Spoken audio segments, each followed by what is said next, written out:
দেশে হামের ভ্যাকসিন মজুদ স্থিতিশীল রয়েছে। ইউনিসেফ থেকে 419 কোটি টাকায় ভ্যাকসিন ক্রয় প্রক্রিয়া চূড়ান্ত হয়েছে বলে জানিয়েছেন স্বাস্থ্যমন্ত্রী সরদার মোহাম্মদ সাখাওয়াত হোসেন।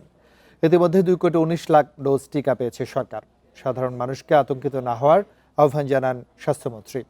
সংসদে স্বাস্থ্যমন্ত্রী বলেন, অতীত দুই সরকারের ব্যর্থতা আর ভ্যাকসিন ক্রয় প্রক্রিয়ার জটিলতার কারণেই দেশে হামের এমন পরিস্থিতি তৈরি হয়েছে। কোভিডের সময় বরাদ্দ 600 কোটি টাকা হামের টিকা ক্রয়ে ব্যবহার করা হবে বলেও জানান তিনি।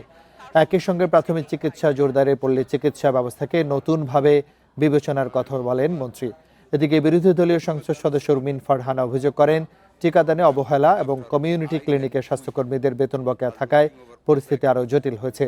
তিনি বলেন, শুধু সভা নয়, মাঠ পর্যায়ে গিয়ে কার্যকর পদক্ষেপ নেওয়া জরুরি। 200-র বেশি সার্ভিস ও ফিচারে লেনদেনের সব বিকাশ অ্যাপে সম্ভব।